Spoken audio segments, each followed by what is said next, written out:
Hi, I'm Dr. Rudy Cashman. I'm going to speak this evening about a very interesting subject: preventing, stopping, and reversing and curing type 2 diabetes. It's a wonderful story that you can indeed be relieved of this disease. I'm a wellness doctor. I've been a neurosurgeon 40 years, but a great deal of my teaching really at this time has to do with wellness, because I see so many type 2 diabetics. The other day I had 15 patients in my office, and 8 of them had type 2 diabetes.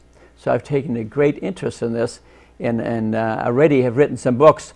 You know about the diet one, The Secret of the Non-Diet for Adults, and I have another one out called The Secret of the Non-Diet for Children coming shortly. I have with me today Susan Henry, my friend, who also works part-time with me, who has had a great result from practicing wellness, and I'll have her speak to you in a little bit here. I've been in neurosurgery 40 years, but I'm only 39 years old. And I practice wellness, I really do. And this is going to be a lot of fun. Let's first speak a little bit about why we want to do this. Why we want to do this. It's very important. So we're going to go through a little bit of bad news here for a little while, but then we're going to start telling you the good news story. I'm very excited because I have found that you can get rid of type 2 diabetes. I have patients in my wellness programs have gotten rid of the disease in 30 to 60 days. Sue is a great example of it. So this is good news for you. Diabetes is the greatest cause of blindness in this country today. We have 30,000 people in the United States that become blind a year from diabetes. Not a very good story. And many of them, hundreds of thousands of them, are partially blind. Diabetics also have a higher rate of glaucoma. They also have a much higher rate of retinal disease, especially vascular disease, cataracts. They have a much higher rate than a non-diabetic individual. Diabetes is a great cause of obesity. 30% of the people in the United States are obese. 60% of the U.S. is overweight. We have in this country 30 million diabetics. We have another 60 million that are pre-diabetic. It's a huge epidemic. Can you imagine the illnesses and the cost involved? We are doubling our type 2 diabetics every 10 years. Can you just imagine?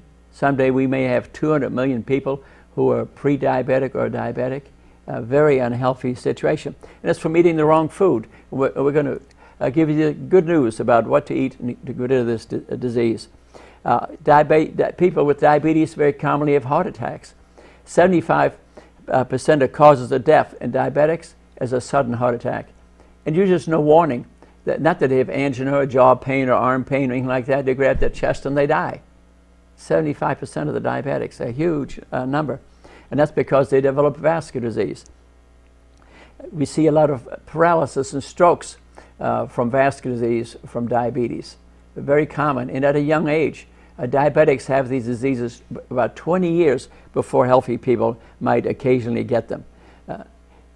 Also, we have a lot of amputations because of this vascular disease. It's the sugar that attaches to the proteins in something called ages, and this causes small vessel disease leading to gangrene, amputations. They cut off the toes and then the ankle and then the leg, very commonly. About 82,000 a year. About 82,000 a year. There's an increased rate of cancer if you're overweight. 20% of breast cancer is due to obesity. Prostate cancer, much higher in diabetics. And it's due to the fat chemicals in fat. There are 20 nasty chemicals in fat. And this is what causes increased cancer rates, the increased vascular disease. And then we have peripheral neuropathy. You've heard about this, diabetic peripheral neuropathy. Not uncommon. You get numbness and weakness in the arms and legs, and I see cases of it. And the pain is so severe, you feel like they have a ruptured disc. But because you get numb and you get weakness, your joints start dislocating. And they have horrible complications if the foot bones become dislocated, and walking in canes, living in wheelchairs, skin breaks down, leading to gangrene and amputations. These are things that can definitely be avoided. but I'm trying to give you the motivation to do what I want you to do. Premature aging is caused by diabetes. Why? Because the fat in the blood makes the neurons and the neurotransmitters in your brain a lot more sticky. So memory loss, inability to learn, loss of intelligence, much more common in diabetics. Alzheimer's disease, much higher rate in obese diabetics.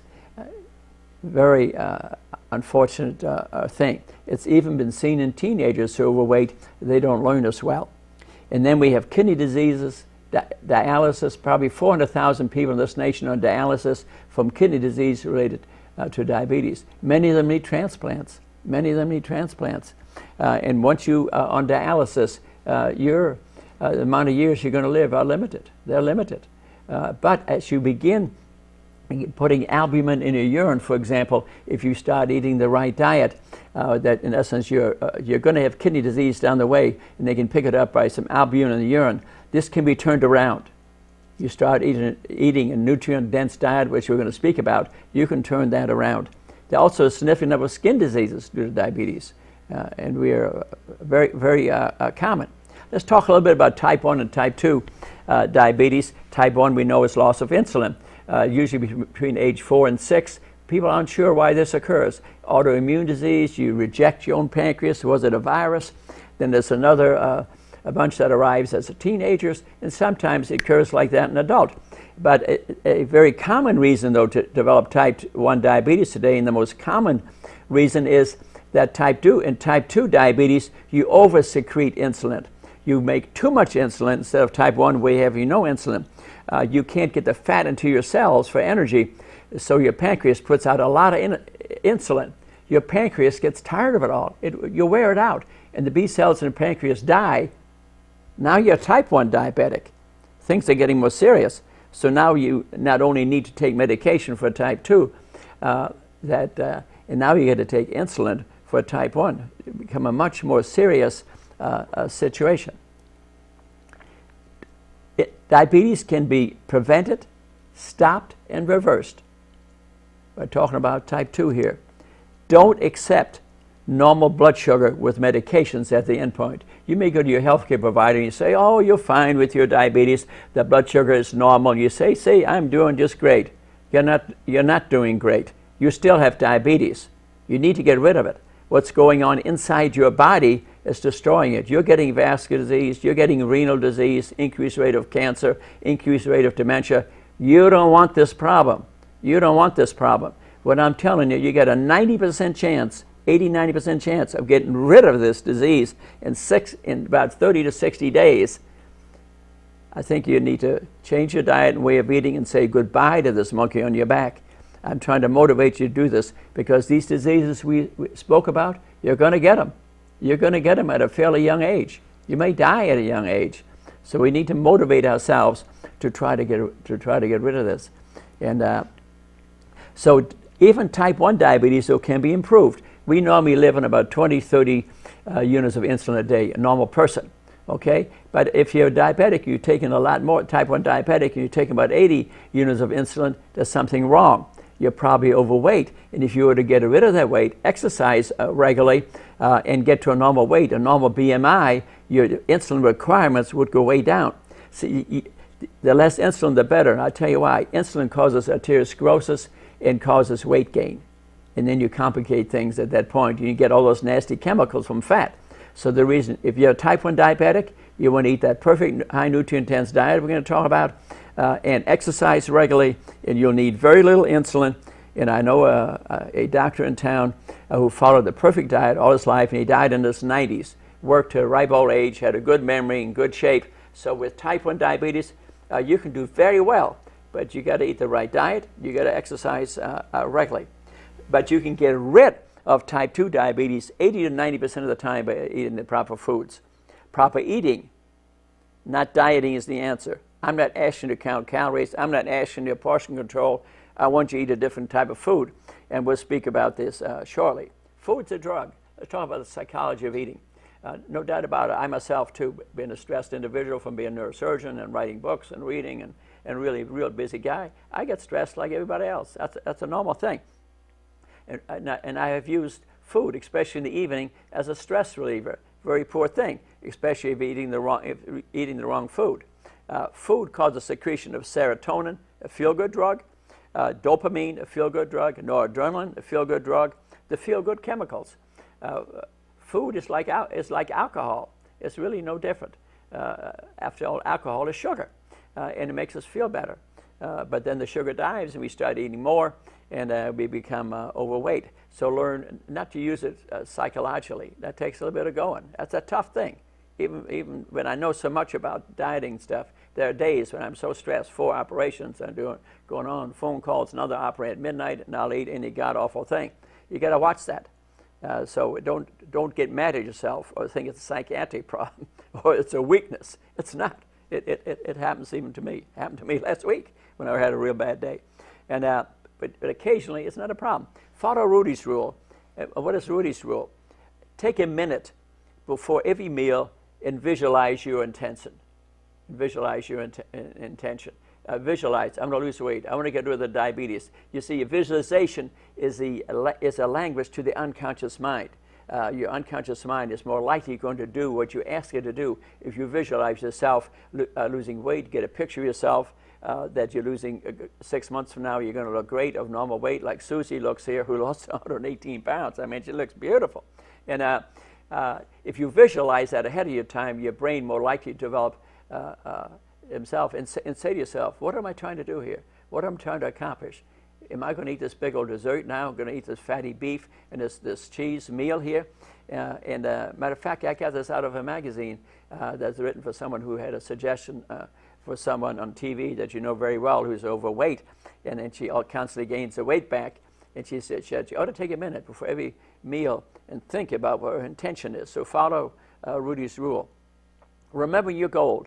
No diabetes, no death at a young age, no blindness, no strokes, no sudden heart attacks. This is what you want, and for that you need to change your psychology. Let's go through evolution a little bit. Why is this happening to Americans? We have the worst rate of cancer, vascular disease, strokes in this living world.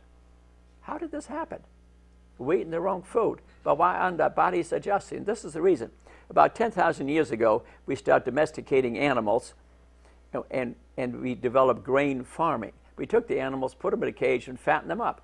Before, we used to have to chase them across the plain, running 10, 20 miles to catch an animal, and then we eat the darn thing, and then we didn't catch one very often. So we ate the whole darn thing, and we might not eat again in a month. In a month. Yes, and the people that survived, the ones who could do that. So these fat cells were able to conserve this energy, and that's in our genetic structure. They're called storage genes. And there are certain populations out there that have these storage genes. They manifest themselves if you eat the wrong food. They're particularly present in African Americans, Native Americans, South Americans, and Pacific Islanders. If you go to Micronesia, 90% of the people are diabetic. Very interesting. But these storage genes don't manifest themselves if you eat the right food. So you go to Africa in 1954, you couldn't find a black person who had a stroke or a heart attack. But yet I'm taking a residency at Georgetown University many years ago, and I'm taking out hemorrhages of the brains of in the black population, about 2 a day, with horrible hypertension. They're eating the American food. They're not eating that wonderful food of Africa. That's the difference. So the diet manifests this. These are the storage genes. So then 100 years ago, we started stripping the nutrients off the food, and now we're eating pure sugar. We're eating white bread, pure sugar, white rice, pure sugar. We took the nutrients off of there. So that's called the processing of food, where we take the nutrients off of there. Now we're eating low nutrient, high dense calorie foods. You take corn, for example, you eat the corn with the coverings on it, and then take the coverings off and make cornflakes out of it. Cornflakes are 5 times more dense, calorie dense, than the corn itself. Very important thing to remember. So eat it with the coverings on it. And so what was the diet of our ancestors?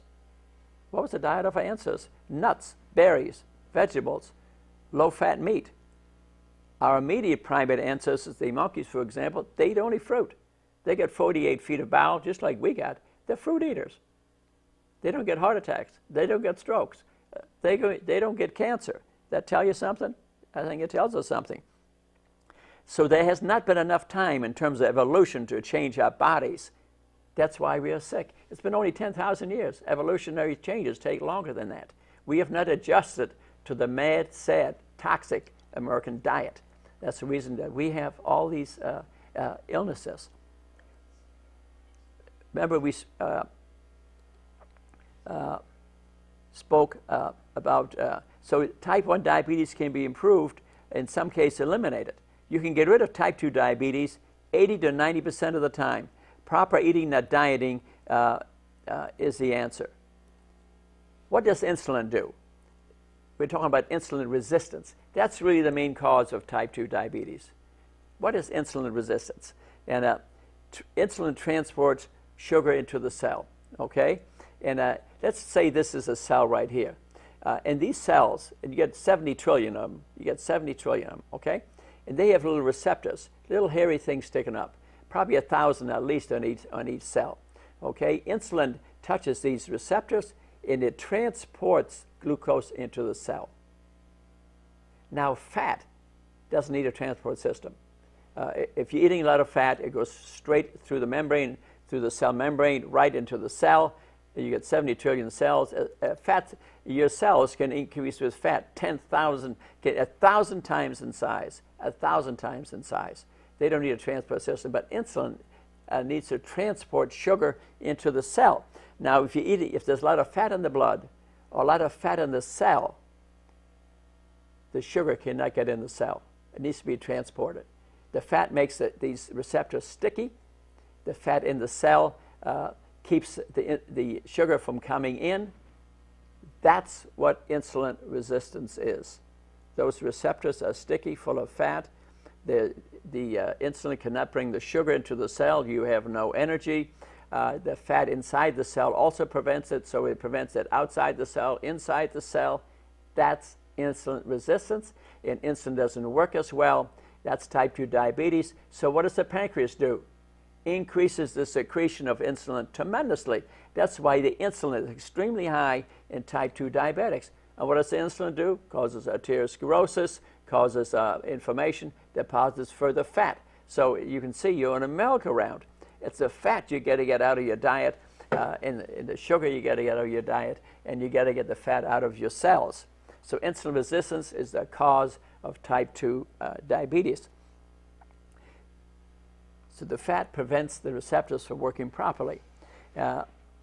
Carbohydrates, therefore, are not the cause of diabetes. You read about like the Atkins diet, Dr. Bernstein's diet. These are awful diets. They're very poor diets because they're high simple carbohydrate diet. They starve you of the sugars and carbohydrates. The high protein diets. They're high protein diets. They're the wrong diets completely. You need carbohydrates, but you need what's called low glycemic index carbohydrates, and I'll explain to you what that term means shortly. So eating healthy, complex, low glycemic. Complex means it still has the fiber on it. A baked potato with a skin on it is a complex carb. A sweet potato with a covering on it is a complex carb. A carrot can be a complex carb. A broccoli can be a complex carb because it has complex sugar in it. What makes it complex? The fiber. We're going to talk about fiber. So what they do is take the food, and you eat about 50 grams of it, and they check your blood sugar every hour, and then they determine where it's located in the glycemic index. You eat sugar or you eat a white rice, your glycemic index, your blood sugar is going to go extremely high. So you're eating a high glycemic index food. You should be eating glycemic index food 55 or under. On my book, The Secret of the Non-Diet, I list what are low and high glycemic diet foods, and they are in other books also. But that's a good book to refer to. So you want to stay under 55. So we talk about high and low glycemic index foods. Eating good fats. You need some fat. You should be eating about 20% fat in your diet, but because you need essential fatty acids for a proper brain, for proper conosoids, the intel chips of your body. And these are the omega-3s. These are the omega-3s in the fish oil and the flaxseed. That's why we want you to eat some of that. Those are the essential good fats that you need. That leads to a conosoid production, which are the Intel chips of your body. You got good ones, you got bad ones. The good ones make you healthy. The bad ones cause cancer, inflammation, heart disease, and inflammatory disease, and cancer. So you do need some fat in the diet. If you eat 100 calories of fat, 97% will sit in your belly and your butt within 4 hours. Only 3% use up in metabolism. You eat 100 calories of complex carbohydrate, you at best will absorb 60% of it, because the complex fiber in there prevents the absorption of a lot of HDL, LDL, cholesterol, and 40% of it will frankly be used up in metabolism and go out in the stool. 60% will only hit the bloodstream. So you see a difference between a complex low glycemic carb and a fat. A fat will sit in your belly or in your butt by morning. And remember what I said about the fat. It has 20 nasty chemicals in them. You don't want them, especially if it's sitting on your belly. But you do need to eat some fat. So I suggest 20% fat diet, 20% protein diet, and the 60% low glycemic complex carb diet. But don't eat the diet of Dr. Atkins, Dr. Bernstein. They are a fraud. I got it out of books. I didn't make this up. It's out of many of these books I recommend. Another book I highly recommend, and that's the reason I feel so confident about what I'm saying. I never read this book till 2 weeks ago. I read it on vacation. The 30-Day Diabetes Miracle by Dr. House. Excellent book. 25 years he's been in this business. He has a website called diabetesmiracles.org. Very good. 25 years the guy been doing it. I think he was born the same day I was. He went to med school the same year as I was. I'm going to meet this man someday. Independently of me, 25 years of experience, he recommends on page 78 exactly what I teach in my weight loss classes. So I know I'm on the right thing. And I have other books here by Dr. Bernard and Dr. Whitaker say the darn thing. So I know I'm on the right track. But the exciting thing is you can get rid of this disease. That's what I find extremely exciting. And let's talk a little more about insulin resistance. Triglycerides, which is the fat in your blood, causes fat storage in the cells, can increase the cell size 1,000 times. Your fat cells can increase 1,000 times. Would you believe it? I mean, it's almost unbelievable. So fat in the cells prevents insulin receptors from working, shuts down the transport system of glucose into the cells. Okay? The cells really are your mini brain, very complex. In it, a good 500 atokines, the chemical things that occur inside your cells. Inside there's a nucleus, inside there's a DNA. The DNA carries the history of genetic structure going back millions of years. The biggest library in the world is not here where I'm giving this DVD. The biggest library in the world is inside every one of your cells in your DNA. That's the biggest library in this living world. And insulin increases fat deposits, increases vascular disease. I think I'm driving this point home to you. Fat is the grease in the cell that locks up the insulin receptor that causes type 2 diabetes. I think you understand that now. It locks up these receptors. Locks the door to the cell from the outside and inside your cell. So fat is nasty stuff. You can even have pretty close to normal weight, but if your cholesterol and triglycerides are elevated, you could be running a high insulin. The best way to find out if you're pre-diabetic and if you're a little bit overweight, not a bad idea to check it. Get a serum insulin level, something that's checked very often. It's a little bit expensive, but that anticipates diabetes 5-10 years down the line. Is there any family history there? Good thing to check.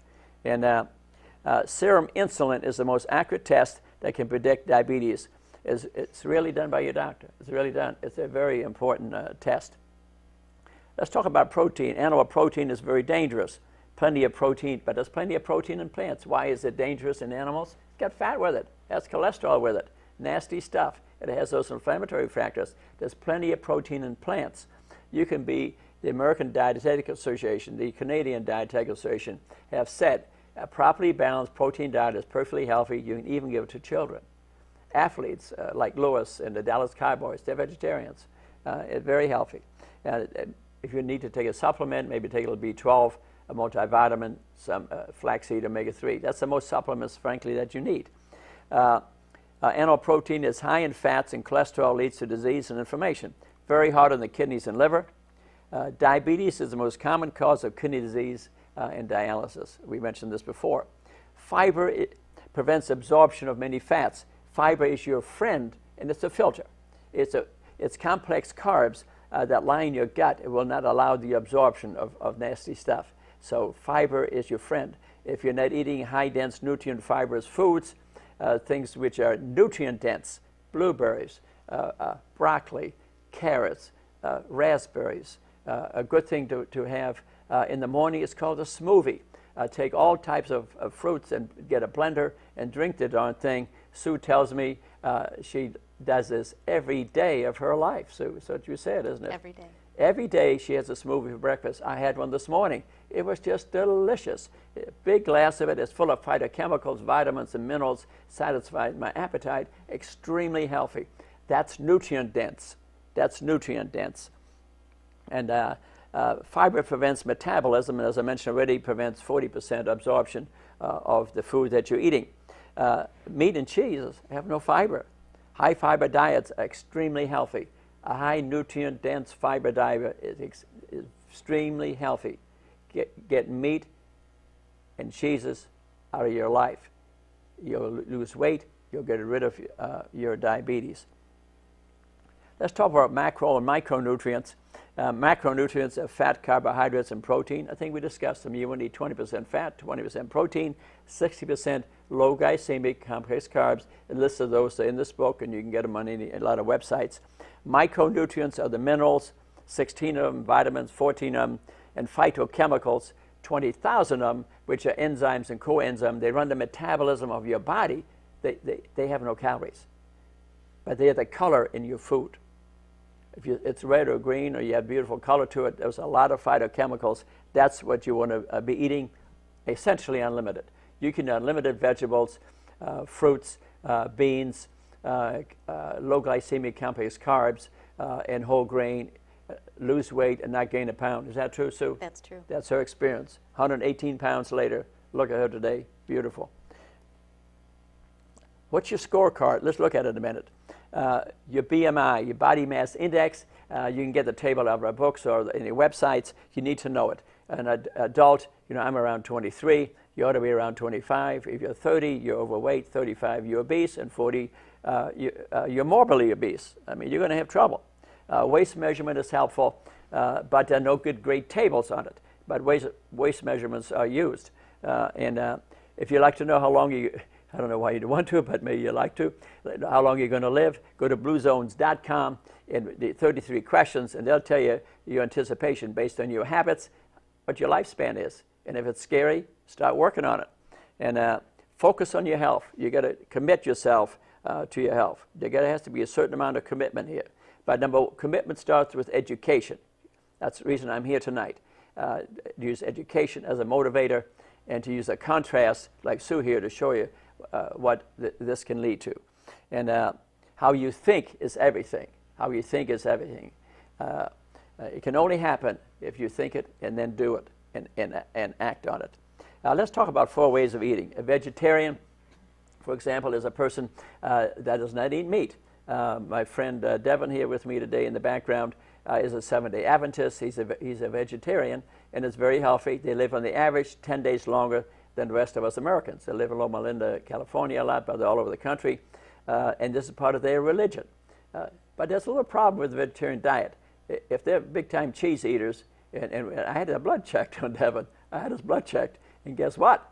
Devin's cholesterol and triglycerides are elevated because he's eating some cheese. His wife fixes cheesy dishes a few times a month, and he's corrected that now already because he's exercised a lot more, and he's not eating any cheese at all, and his figures immediately came down.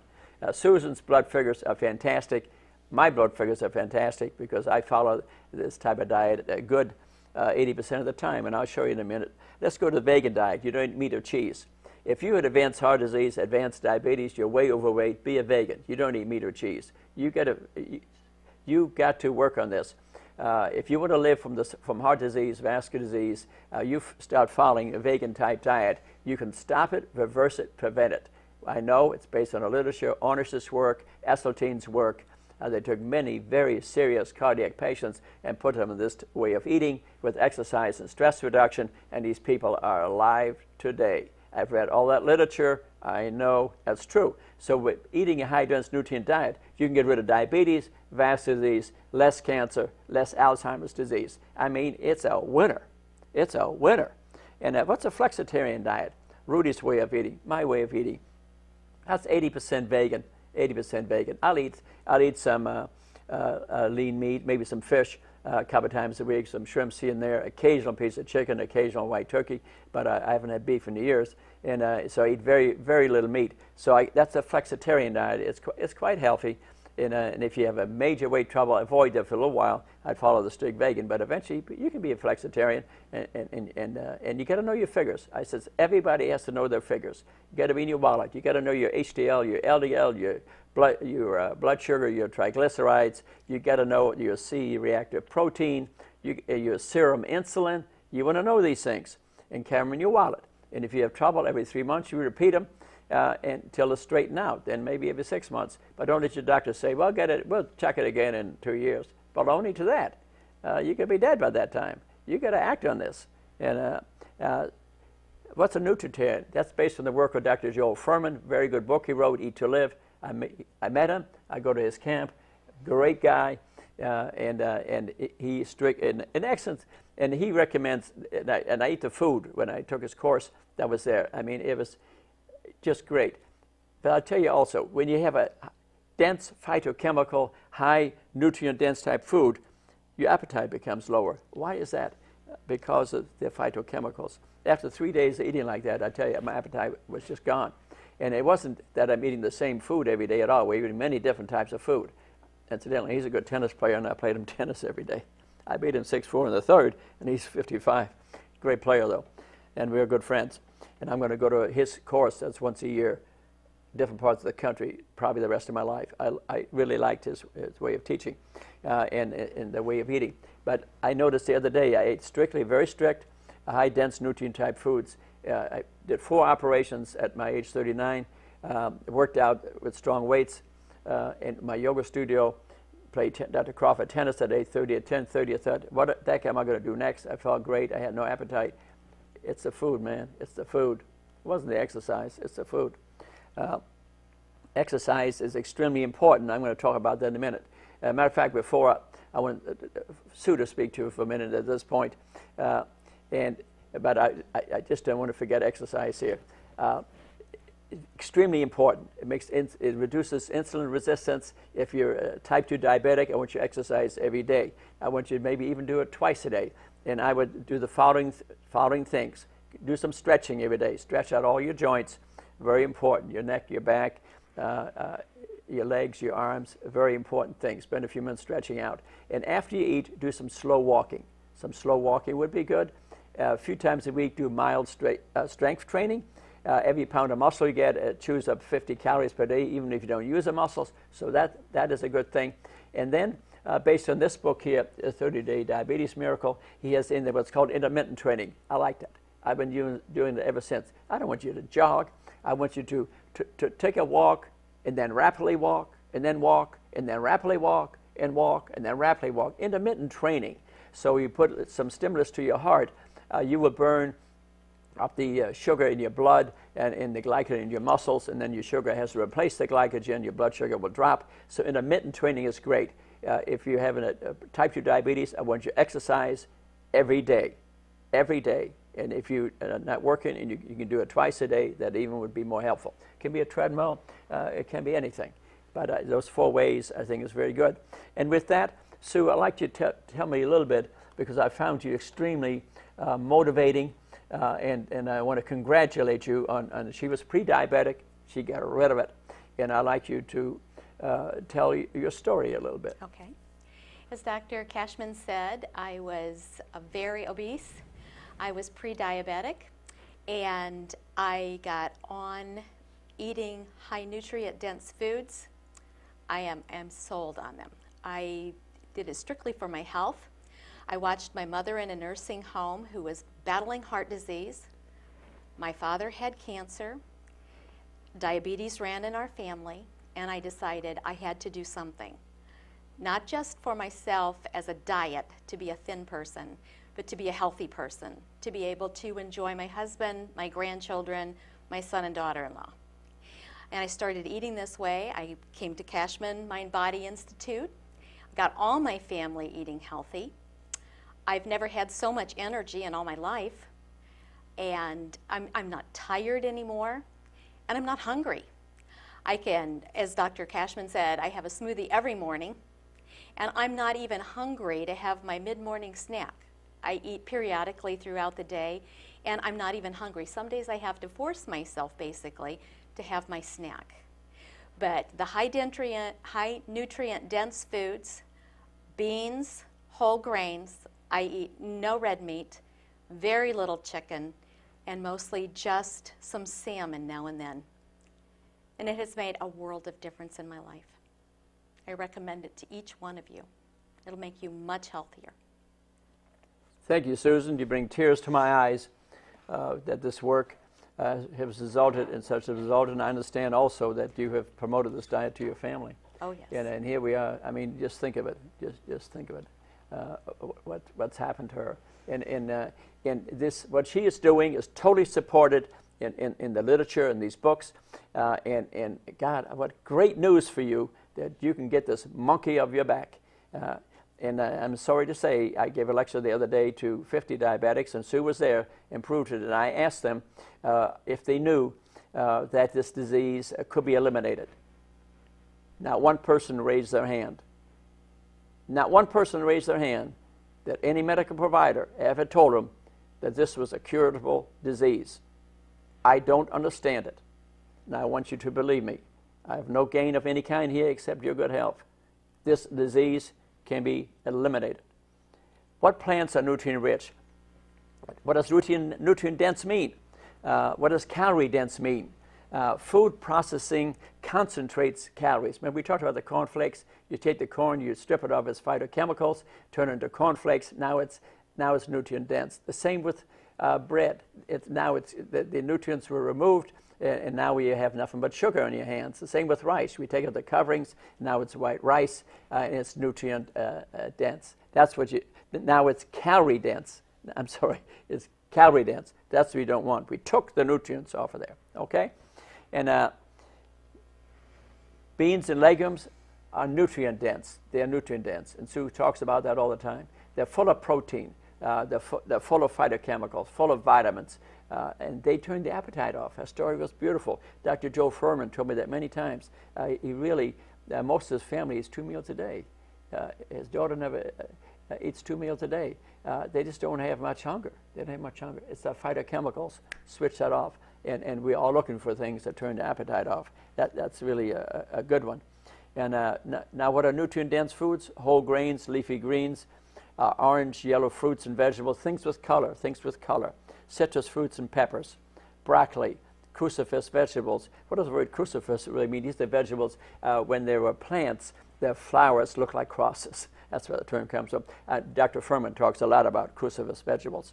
Raw nuts and seeds are healthy. You don't eat 2 hands of nuts because they have fat in them, but they have good fats in them, omega-3s in them. But you eat 2 or 3 handfuls of nuts, that's got quite a bit of fat, so you can't overdo it. But Dr. Furman, for example, eats a lot of nuts every day. But like I said, don't overdo it. You want to turn your appetite off before a big dinner? Have about 6 or 10 nuts. That's healthy. There's a lot of omega-3 in it, good fats in it, monosaturated, unsaturated fats in it are quite healthy. Make them part of your life. A good snack at night. You come home, have a few nuts, turns the appetite off, keeps you out of the ice cream. And that's a problem for me, for example. And so recommend daily intake, 60% low glycemic index carbohydrates, 20% protein, 10% fat. Many nuts and seeds. Make this part of your life. Have different nuts in the little containers in your house. You can get them real easy. For snacks, your snacks need to be ready. Otherwise, you'll grab whatever is around. Snacks got to be ready. But what about supplements? Remember I said a multivitamin, a flaxseed, could be fish oil, or I grind a flaxseed and put it in my smoothie. That's what you do, Sue, I think. And those smoothies are just delicious. I know Furman does a lot of that too. And learn to use vegetables. Make the vegetables the foundation of your meals. Your lunch should be a vegetable-based meal. You should eat breakfast like a king, lunch like a prince, and dinner like a pauper. If you can accomplish that and not eat much after 7, you're going to lose weight, your diabetes is going to go away. Try not to make that even meal the big meal. And if it's going to be, then make it a fresh vegetable type thing. And with some nuts and seeds on the salad. And snack on raw vegetables and with a tasty dip. those recipes on a lot of these books here in our website, CashmanMindBody.com, our website. Have a large salad with a variety of vegetables in every meal. If you're not, let's have a few little funny little sayings here. If you're not willing to kill it, don't eat it. That's my motto. I love animals. I couldn't kill a mouse, to be honest with you. Don't eat anything that has a mother or face. Okay, let's have a little laugh here. And resistant starches. Furman talks a lot about resistant starches. These are the starches with a lot of fiber in them. They resist food going through it, calories going through them, and they resist the cholesterol and HDL and the bad stuff to go into your bloodstream. Resistant starches are low glycemic complex carbs. They'll list them in these books. Full of fiber, protein, vitamins, and minerals. Let's listen to this. A pound of vegetables, beans, and legumes have only 100 calories, but a lot of value. It's going to expand your stomach, and your appetite's going away. Just think of it, only 100 calories. Soybeans, edamames, I eat edamames all the time now, and a lot of restaurants are carrying them now. Soybeans, delicious. I mean, they are delicious. So I love edamame on my salads, and go in a restaurant and an appetizer instead of having some fatty thing. Now I have edamame. I mean, they're delicious. Can't get enough of them. So soybeans are excellent source of protein, isoflavones, phytochemicals, things that prevent cancer and turn your appetite off. Fruits, nature's perfect food. Remember I said our closest relatives are monkeys. What do they eat? They're fruit eaters. They have the genetic structure, except maybe 2% compared to us. So let's face it. I mean, they eat the right food. They don't get vascular disease, cancer, and they don't have heart attacks. Fruit is full of fiber, vitamins, minerals, phytochemicals, antioxidants. I mean, don't eat 10 of them, but you can eat 3 to 5 a day, a piece of fruit. Very healthy. And more in protein, small amount is enough. We only need about 30, 50 grams of protein per day. We Americans are eating 150. And it's very bad. It carries a lot of cholesterol. It's hard on your kidneys, hard on the liver. And phytochemicals are the building blocks for enzymes, hormones, neurotransmitters, and neuropeptides. And protein is builders of them also. So you need some. And a 150-pound human, 35 to 55 grams of protein is all you need. We are eating about 150 grams, and it's nasty stuff. It's very hard on the kidney. Body doesn't store it, and it has to be excreted. And if you have a bunch of glucose in your blood, you're diabetic, you'll attach it to these proteins, and that's what plugs up your blood vessels, makes your brain cells sticky. And high-protein diets cause osteoporosis because the protein in the blood is very acidic. It takes calcium, leaches calcium out of your bones, and you excrete it in the urine, and now you have osteoporosis, get a compression fracture.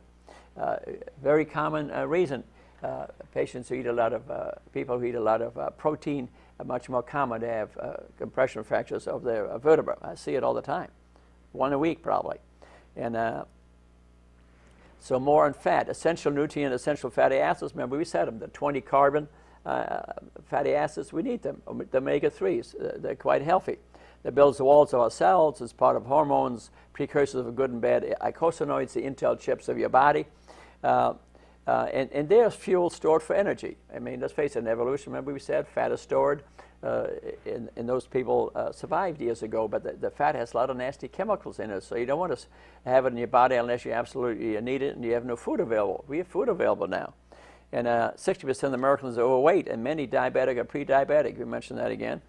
And the cause is insulin resistance, and I think you know what insulin resistance now is. It interferes with proper functioning of the beta cells in the pancreas. Fats, you heard the terms polyunsaturated, unsaturated. That means less hydrogen item, a little healthier. Saturated, very unhealthy. Learn to read labels.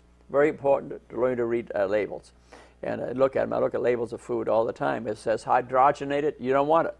That's hydrogen items have been added. If you take plant oils and you add some hydrogen atoms, you turn them into trans fats, nasty stuff. You see hydrogenated or trans fat, get rid of the food. French fries are full of trans fat. So and there's some bad essential fatty acids, which is omega-6, but they're not completely bad. You need a certain amount of it, but you want a ratio kind of like 1-to-1, 2-to-1, between 3 and 6. We Americans get 15-to-1 because we're eating the mad, sad, toxic American diet. and that's the reason. So you want to get that in a better ratio by eating the right food. Trans fats, what examples? They're found in French fries and cookies and donuts, nasty stuff. A friend of mine owns a bunch of gas stations. I keep on telling him, as you walk in, the first thing you see is the donuts. It ain't good. And saturated fat is solid at room temperature. I put olive oil on my baked potato, 1 tablespoon only. I don't put butter on it. I don't put cheese on it. I put a tablespoonful of olive oil on it, or dip my bread in olive oil. You don't want to take 10 tablespoonfuls. That's a lot of fat. Oil is 100% fat, so you can overdo it with that and gain weight. But to use a tablespoonful or 2 is quite healthy. It's monounsaturated fat and essential fatty acid, and it's quite healthy. The Mediterranean diet is a reasonable diet, but it's not as good as they claim because it has a lot of actually fat in their diet, but they get away with it because they eat a lot of olive oil, a lot of fat in their diet, because they do a lot of exercise, they eat a lot of fruit. They get away with it. But it's not as good as this high-dense nutrient diet that I've been speaking about. A nutritarian diet or flexitarian diet is much healthier than a Mediterranean diet. And meat and cheeses, as I mentioned, have no fiber. So I want you to eat a plant-based diet full of antioxidants. What are antioxidants? And antioxidants are ones that eliminate free radicals. What are free radicals? When you have aerobic metabolism, you take oxygen in food. Okay, that's metabolism to get energy. Free radicals are released. You need a certain amount of those. That's an electron that's kicked out of a molecule. Okay, but if you have too many of these free radicals, they attack your cells of your body and cause cancer and inflammation and heart disease. And what are antioxidants? What helps get rid of these free radicals? If you eat a lot of food, you produce a tremendous amount of free radicals. That's the reason you don't want to eat as much fatty and protein-type foods, because they're highly productive of free radicals. But antioxidants, the ones that get rid of free radicals, are vitamins, minerals, phytochemicals. And remember, these phytochemicals are the enzymes or coenzymes of your body. So eating antioxidant foods are these high-dense nutrient type foods, are antioxidant foods. So stealing electrons, which is really a release of free radicals, and this is how it happens. You steal an electron off a molecule, and then you get a free radical. And too many of those attack your normal cells, make you sick. Oxidation, which what that is like rusting. It makes your body sick. So rusting is caused really by free radicals. Antioxidants, vitamin C, vitamin E, beta-carotenes. Free radicals cause accelerated aging. The largest share of antioxidants come from plants. God's food. Counterfeit and fake foods don't work. They cause free radicals. Counterfeit foods don't rot. You let them sit for 5 years and they don't even rot. So refined sugar and flour is a dieting disaster. Processing foods strips the foods of vitamins, minerals, phytochemicals. White rice has been stripped of its phytochemicals. White flour, very unhealthy. Donuts, cookies, cakes, very unhealthy. Sugar is a disaster. We eat 150 pounds a year. A very sad situation. Sugar is the biggest cause of heart attacks and strokes. Sugar increases insulin level in the blood, leading to fat and arteriosclerosis. Sugar in sodas is a disaster. I see plenty of people whose only sin really is drinking sodas. But when you look at it, 30 grams of sugar. Read the label, read the label. I saw a doctor today say, I'm following your diet, Dr. Cashman. I see him drinking some tea. Let me look at the label. I'll look at the tea. 38 grams of sugar in this tea in the doctor's lounge. We had a little talk. And I saw a lady in the elevator the other day. I lost 40 pounds. I didn't recognize her. I should have recognized her. I operated half the family. And she was upset about that. But she lost 40 pounds. I wouldn't have recognized her. And how she did it. She stopped drinking sugary sodas. That's the only thing she stopped and lost 40 pounds. Isn't that interesting? So avoid sweetness. Use stevia or xylitol. Sweetness cause weight gain. Or use nothing at all. I don't use anything. And I don't miss it at all. And healthy carbohydrates gain fiber. Remember I said low glycemic index type food.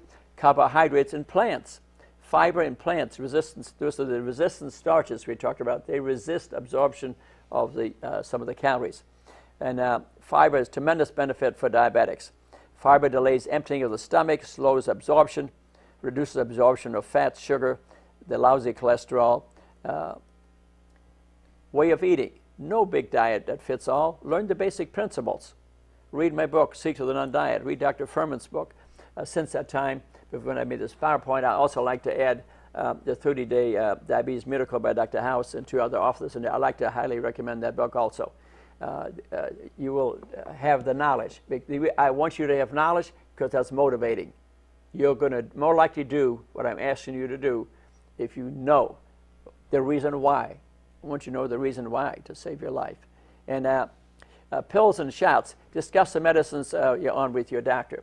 These doctors will say that pills promote diabetes. If you attend Dr. House's group, 18 days, he has this course in Oklahoma, the first thing he does on the first day, if you're type 2 diabetic, takes all your pills away. Because if you start eating this high nutrient type diet, your blood sugar will dive. So remember, if you're going to do this, speak to your doctor. See your doctor twice a week for first month to keep track of your diving blood sugar. And he takes away the oral medications. And if you're partly type 1 diabetic with it, he cuts your insulin in half in 3 days. He cuts it in half again in a week. So I want you to contact your doctor if you're going to do this and you start losing weight. So you see him twice a week, just for a month or so, till it stabilizes. And know the symptoms of hypoglycemia, your blood sugar diving. You got to know what they are. Dizziness and weakness and sweating. You got to know those symptoms now once you check your blood sugar before you eat, 2 hours after you eat, and before you go to bed. And if your weight is diving like anything, and especially if you're taking some insulin, I like to check it middle of the night, just for a little while. Then eventually you go back to the ways. And remember, if you're type 2 diabetic, after a month, you do not need any medication at all. Wouldn't that be a wonderful thing? Look at the money you're going to save. And remember, medication, don't accept medication. Medication causes blood sugar to decrease, and then you get hungry and you eat more and you're going to get fat. These pills cause you to gain weight. That's the reason you want to get rid of them. And they have a number of other side effects too. And so I want to eventually get off of medication. But remember, in the beginning, what to do. Check the blood frequently. Don't obsess over portions and calories. Be obsessed over the types of food you're eating. That's what I want you to be obsessed over. And it's the quality of the food that counts. Ask yourself, is this a nutrient-dense food? Rudy's rule, 1 minute before you eat, review. You visualize your future, what you want to do, what you're trying to accomplish, and it isn't going to happen if you don't do it. You'll only accomplish it if you set your goals. What's the human body designed to eat? Most degenerative diseases are the result of eating high-calorie dense foods. Rheumatoid arthritis, osteoarthritis, all due to the inflammatory factors in bad food, as well as diabetes and heart disease and strokes. A lot of Alzheimer's disease, significant amount of cancer are due to eating the wrong food. Diabetes is a result, and these other diseases are a result. The human body is designed to be a fruit eater. And we already mentioned the human body has 48 feet of intestines, same as the nearest primate. Our meat-eating distant relatives, the lion has only about 6 feet of intestines. He's designed totally different. He's designed totally different than us. And he doesn't live very long either, incidentally. Our bodies were not designed to eat meat. Pills and injections, we talked about again. Keep a close relationship with your doctor. I mentioned that. Avoid pills if you can. A lot of medications cause weight gain, push glucose into the cells, and lead to fat production. So talk it over with your doctor.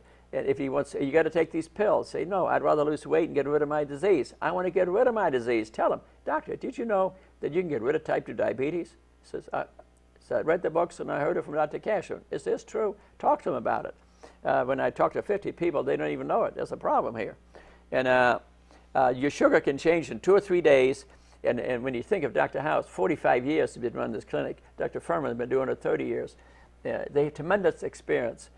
I'm very confident in my knowledge I'm passing out here. I realize I'm a neurosurgeon, but I'm very confident in this knowledge. I experience in our classes that we teach, that Susan teaches also, and these books totally support what I'm saying. And don't be your own pancreas. If you're your own pancreas, what's your own pancreas? I mean, you got to take these pills, you got to take the insulin, because the pancreas didn't do it. Now you got to do it. I say get rid of it if you can. And remember I said Furman and Bernard, they don't recommend pills unless absolutely necessary. Neither does the House. know all the side effects of medicine you're taking. Once your weight is normal, you may not need medicine. Look at the money you'll save. You'll be eating so much less food, and it'll cost less. I've learned that from some people who lost a lot of weight. They think good food is expensive. They eat a lot less food. They're saving money. You're spending less money on food now, aren't you, Sue? Yes, I am. Because you're a lot smaller person. It's only logical. And know the symptoms of hypoglycemia. Pills can reflect laziness of the doctor and the patient. You're both too lazy to do something about this problem. He's too lazy to teach you, and you're too lazy to carry it out. Don't use pills as an excuse for laziness. Don't accept it.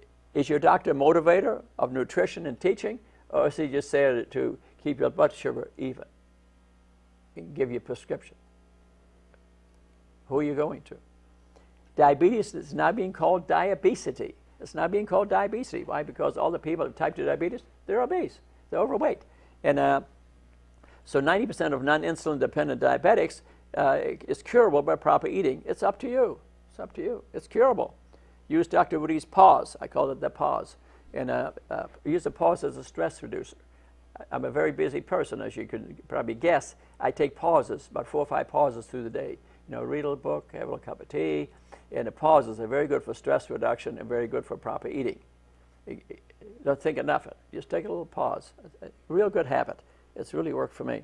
And use nutrient-dense, low glycemic index way of eating. Motivation. Remember, there's an inherent bias in the medical profession against nutrition in favor of using drugs. I was just at the med school. I asked this little girl up there, alumni meeting, 3 girls just graduated from med school. In front of the dean, I asked him, what % of the time were you taught nutrition and wellness? This beautiful black girl, been a doctor a week, said, and talked to the 2 girls, a little bit my sophomore year. That's all I could remember. That's sad. When 80% of the people I'm looking at need a coach. That's all they need. They don't need a prescription or a pill or an operation. That's sad. And it's true. The story is true. And I don't understand the reason for it. And the medical profession underestimates the determination and will power of the patients when properly educated. I believe in you, but I got to educate you. I got to educate you. But now I think you see some education tonight. And they'll never do it. I say baloney to that. I think you will do it now that you know. I'd also like to reemphasize again to you the importance of exercise. Remember, stretching, walking, light weightlifting, and intermittent exercise where you walk rapidly, then slowly and rapidly. Exercise is a very important part of this. And thank you very much for listening to me tonight. I hope I've motivated you to do something about this. And if you don't have the disease, I appreciate getting this work, which you can get through the Mind Body Institute, through books and tapes and PowerPoints, and give it to your friends and relatives. I'm certain in almost every family that I see, there is some type 2 diabetes. They can be cured. I guarantee it. If you do, as I ask you to do, 80 to 90% of the time. Thanks so much for listening and giving Sue and I, and thank you, Sue, this opportunity to make you better. Thank you.